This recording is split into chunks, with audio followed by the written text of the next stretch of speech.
और आबाद दहाड़ में इन दिनों सियासी संग्राम की, क्योंकि उसके हैं कई सबब।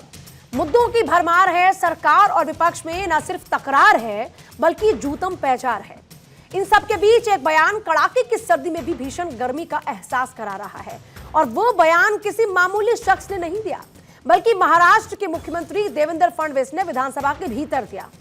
उनके आरोप जो है वो बहुत ही गंभीर हैं।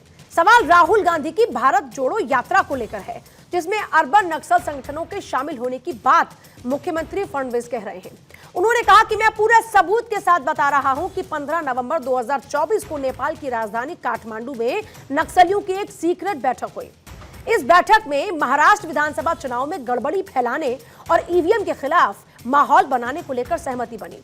फडणवीस ने दावा किया कि इस बैठक में शामिल कुछ अर्बन नक्सली राहुल गांधी की भारत जोड़ो यात्रा में भी शामिल थे। फडणवीस के इन आरोपों ने सियासी गलियारों में भूचाल ला दिया। सवाल उठने लगे कि अगर वाकई राहुल गांधी की यात्रा में नक्सली खुलेआम घूम रहे थे तो सरकार की इंटेलिजेंस और खुफिया एजेंसीज क्या कर रही थी? अगर वाकई नक्सली संगठनों ने भारत जोड़ो यात्रा में योगदान दिया और खुलेआम सरकार के खिलाफ आवाज उठाई तो फिर यह नाकामी किसकी है? और यात्रा समाप्त होने के इतने महीनों बाद तक यह सच्चाई आखिर कहां दबी रही? फडणवीस के बयान से कांग्रेस आग बबूला है। प्रदेश अध्यक्ष नाना पटोले ने सीएम को चिट्ठी लिखी है और उन संगठनों और अर्बन नक्सलियों के नाम सार्वजनिक करने की मांग की। फडणवीस के आरोपों ने सियासी संग्राम को और तेज कर दिया। सरकार और विपक्ष के बीच एक और फसाद खड़ा हो चुका है, जिसे लेकर घमासान तेज होता नजर आता है। तो दहाड़ में आज हम इसी मुद्दे पर करेंगे चर्चा, लेकिन उससे पहले बताते हैं कि सीएम फडणवीस ने राहुल गांधी की भारत जोड़ो यात्रा को लेकर आखिर दावा क्या किया है। तो देखिए, 15 नवंबर 2024 को नेपाल के काठमांडू में नक्सल संगठनों की एक बैठक हुई। जो दावे हैं वो बता रहे हैं आपको। इस बैठक में ईवीएम के खिलाफ माहौल बनाने और चुनाव में गड़बड़ी फैलाने की सहमति बनी। काठमांडू की बैठक में मौजूद कुछ अर्बन नक्सली राहुल गांधी की भारत जोड़ो यात्रा में शामिल थे।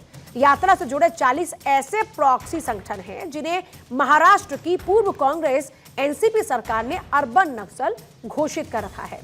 बात 18 फरवरी की हो रही है। ये तारीख है 18 फरवरी 2014, जब तत्कालीन मनमोहन सरकार ने 72 फ्रंटल संगठनों की सूची जारी की थी। इनमें से 7 महाराष्ट्र में हैं और ये संगठन भारत जोड़ो यात्रा में शामिल थे। इसके अलावा 13 वैसे संगठन जिनका नाम एंटी नक्सल ऑपरेशन में आया, वो भी भारत जोड़ो यात्रा में शामिल थे। अब देवेंद्र फडणवीस का ये दावा है। अब आप देख रहे हैं कि किस तरह से बयानबाजियों का सिलसिला जब शुरू हुआ है। देखिए, बड़ी बात यह है कि विधानसभा में अगर मौजूदा मुख्यमंत्री महाराष्ट्र के कुछ कहते हैं तो जाहिर तौर पर वो कहने कि मैं तथ्यों के साथ, मैं सबूत के साथ ये बात कर रहा हूं। लेकिन उनके इन्हीं तथ्यों और सबूत के साथ में कई सवाल उठ खड़े हुए हैं। सवाल उठ खड़े हुए हैं कि आखिर ये सब कैसे संभव हो पाया। दूसरा, महाराष्ट्र में चुनाव और नेपाल में बैठक, इसका कनेक्शन जो एस्टेब्लिश हो रहा है, इसके पीछे की पृष्ठभूमि कब तैयार हुई, और जब पृष्ठभूमि तैयार हुई तब आखिरकार इसकी खबर कानों कान क्यों नहीं लगी? दूसरा बड़ा सवाल यह आता है कि राहुल गांधी की भारत जोड़ो यात्रा में अगर अर्बन नक्सलिज्म के से जुड़े लोग शामिल होते हैं तो फिर यह भी अपने आप में एक बड़ा सवाल है कि उसी दौरान में उन लोगों को क्यों नहीं पकड़ लिया गया। अल्टीमेटली सवाल तो कई हैं जिन पर आज हम चर्चा करेंगे, लेकिन उससे पहले जो पॉलिटिकल रिएक्शन इस पूरे मामले को लेकर आए हैं, एक बार वो आपको सुनवा देते हैं। देवेंद्र फडणवीस झूठ बोलते हैं।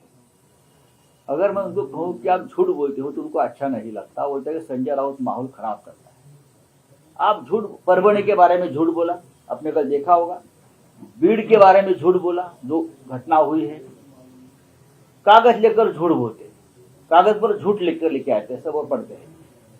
उनको क्या मालूम है कौन है नक्सलवाद? अगर काठमांडू में इस प्रकार की मीटिंग हुई है तो आपकी सरकार की फेल्यूर है, और आप 3-4 साल के बाद ये मुद्दा उठाते हो। राहुल गांधी ने भारत जोड़ो यात्रा निकाली। भारत तो जुड़ा ही हुआ है, भारत जुड़ा हुआ ही है, तो किसे जोड़ने निकले थे आप? और जो भारत तोड़ने की मंशा रखते हैं, ऐसे नक्सलाइट लोगों के साथ वे यात्रा निकाल रहे थे, और उसकी पूरी जो स्टार्ट से लेके एंड तक जानकारी आदरणीय मुख्यमंत्री जी ने सदन में दी, और उस पर कांग्रेस के नेता कुछ बोल नहीं पाए।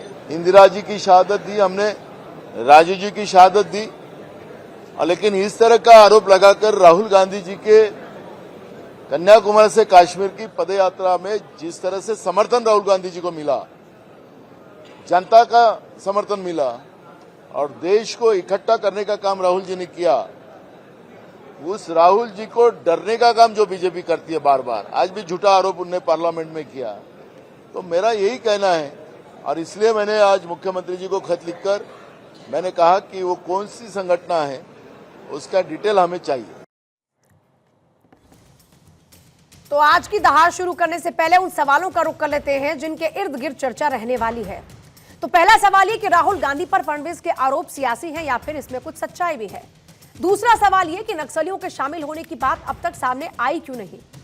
तीसरा सवाल ये कि भारत जोड़ो यात्रा में नक्सलियों का घूमना किसका फेल्योर है। चौथा सवाल ये कि क्या फडणवीस के आरोपों से सियासी बखेड़ा खड़ा होने वाला है। और पांचवा सवाल ये कि क्या इन नक्सल संगठनों के नाम सार्वजनिक करेगी सरकार।